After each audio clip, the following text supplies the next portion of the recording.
ధర్మాన్ని అనుష్ఠించి ఒక నరుడు ధర్మాన్ని పట్టుకుంటే ఎంత గొప్పవాడు కాగలడో నిరూపిస్తానన్నాడు రాముడు.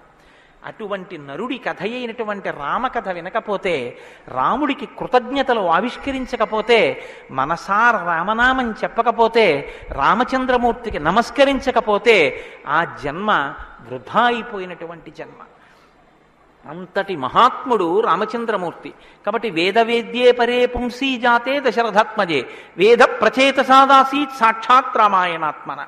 వేదము వేదోపబృంహణమై రామకథగా భూలోకంలో వచ్చింది. ఆ వేదము ఈశ్వరుని యొక్క శ్వాస. ఈ వేదము వాల్మీకి గిరి సంభూత. వాల్మీకి అనబడేటటువంటి పర్వతంలోంచి పుట్టినటువంటి ఒక జీవనది. వేదము మనం వెళ్ళి స్నానం చెయ్యాలి, మనం వెళ్ళి దర్శనం చెయ్యాలి. రామాయణము ప్రవహించి ఇంటింటి ముందు నుంచి వెళ్ళిపోయినటువంటి గంగ లాంటిది. దక్షిణామూర్తి వేదం, శంకరాచార్యుల వారు రామాయణం. దక్షిణామూర్తి ఎక్కడో ఒక్క చోట కూర్చుని ఉంటారు. సనక సనందనాథులు కూడా ఆయన కూర్చున్న చోటుకే వెళ్ళి నమస్కారం చేసి జ్ఞానోపలబ్ధి పొందాలి.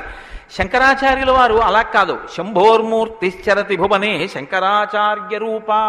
ఆ దక్షిణామూర్తి మౌనం విడిచిపెట్టి ఆసేతు హిమాచల పర్యంతం పాదచారి అయి 3 పర్యాయములు పర్యటించి వేద విరుద్ధమైన వాదనలు ఖండించి, మళ్లీ వేద విరుద్ధమైన వాదనలు ఈ భారతదేశంలోకి ప్రవేశించకుండా కాపు పెట్టాలన్న ఉద్దేశ్యంతో తూర్పున జగన్నాథ్లో గోవర్ధన పీఠము, పడమర ద్వారకలో కాళికాపీఠము, ఉత్తరమున బదరికాశ్రమములో జ్యోతిపీఠము, దక్షిణమున శృంగగిరిలో శారదాపీఠము, 4 చోట్ల 4 పీఠములను కాపు పెట్టి గురు పరంపర నిరంతరము కొనసాగేటట్టుగా మనని అనుగ్రహించి వేద విరుద్ధమైన వాదనలు భారతదేశంలో ప్రవేశించకుండా రక్షించినటువంటి మహాపురుషుడైనటువంటి శంకర భగవత్పాదులు తానే ఆసేతు హిమాచలం పర్యటించి ప్రతి ఇంటి ముందుకొచ్చి జ్ఞానబోధ చేసినట్టు రామాయణం అనేటటువంటి గంగ వాల్మీకి గిరిశంభూతయ్యి వాడవాడలా ప్రవహించింది. రామకథ రామనామం తెలియనివాడు లోకంలో ఉండడు. ఏదైనా తెలియదేమో, రామకథ తెలియనివాడు రామనామం తెలియనివాడు లోకంలో ఉండడు. మంచికైనా రామనామం, చెడుకైనా రామనామం. ఏమయ్యా అంత పని చేసావా? రామరామ అనే చేస్తానండి అంటాడు. ఏదైనా చూడకూడదు చూస్తే రామరామ ఇలాంటిది చూశానేమండి అంటాడు. ఏదైనా మంచి జరిగితే రామరామ ఎంత మంచి మాట విన్నాను ఇవ్వాలంటాడు. భారతీయ సంస్కృతిలో రామనామం మమేకం అయిపోయింది. అటువంటి రామాయణం, అటువంటి రామనామం ధర్మానికి ఆలవాలం. ధర్మాన్ని వ్యతిరేకించడం కన్నా ఘోరమైన పాపం లోకంలో ఇంకోటి ఉండదు. ఇవాల్టి రోజున రామాయణం యొక్క ఆవశ్యకత మరీ ఎక్కువ. ఎందుచేతనో తెలుసా అండి? ఒకానొకప్పుడు ధర్మానికి వ్యతిరేకంగా మాట్లాడితేనే చాలా దోషం. అటువంటిది ఇవాళ ఏ స్థితి వచ్చేసిందంటే, ధర్మాన్ని ధర్మము అని పేరు పెట్టి వ్యతిరేకంగా మాట్లాడితే బాగుండదని ధర్మానికి ఇంకొక పేరు పెట్టి వ్యతిరేకంగా మాట్లాడే రోజులు వచ్చాయి. ఒకడు ఆవుని చంపేయాలనుకున్నాడు. ఆవుని చంపేయండి అంటే మిగిలిన వాళ్ళు బుద్ధి ఉందా లేదా అంటారు. అందుకని ఆవుని ఇంకొక క్రూర మృగం పేరు పెట్టి పిలిచి చంపేయమన్నాడు వాడు. ఎంత గడుసరితనం చూడండి. ఈ పులిని చంపేయండి అన్నాడు.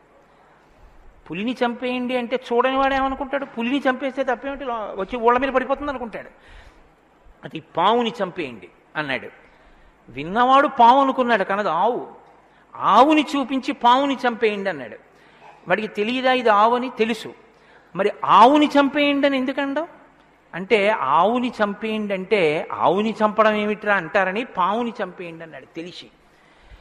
ధర్మాన్ని ఆచరించకండి అంటే జనం తిరగబడతారని మూఢ విశ్వాసాల జోలికి వెళ్ళకండి అంటున్నారు. పేరు మార్చారు, కానీ వ్యవస్థని ధర్మానికి దూరం చేస్తున్నారు. ఆ స్థితి నుంచి మనం రక్షింపబడాలంటే మనకున్న ఆధారం ఒక్కటే, శ్రీరామాయణాన్ని వినాలి, శ్రీరామాయణాన్ని బాగా తెలుసుకోవాలి, శ్రీరామాయణాన్ని తరచి తరచి గమనించాలి. రామాయణం మనకి తెలుసున్న రామకథే కదా అనుకోకండి. నేను మీకు యథార్థం మనవి చేస్తున్నాను. మీరు రామాయణాన్ని ఎన్ని మాటలు చదవండి, ఎన్ని మాటలు వినండి, మీకు రామాయణం కొత్త కోణంలో ప్రకాశిస్తుంది. రామాయణం కొత్త కోణంలో భాషిస్తుంది. అంత గొప్ప రామాయణం. సరే, నువ్వు చెప్పేది రామాయణం కదా, రామాయణం గురించి ఎందుకు అంతసేపు చెప్తావు? మేము ఎదర వింటాం కదా రామాయణం. అసలు నువ్వు రామాయణం ప్రారంభం చెయ్యి అని మీరు అంటారు, నాకు తెలుసు. శ్రీరామాయణ ప్రారంభం ఎక్కడ జరిగింది అంటే, తపస్వాధ్యాయ నిరతం తపస్వీ వాగ్విదాం వరం నారదం పరిపప్రచ్చర్ వాల్మీకి మునిపుంగవం అన్నారు.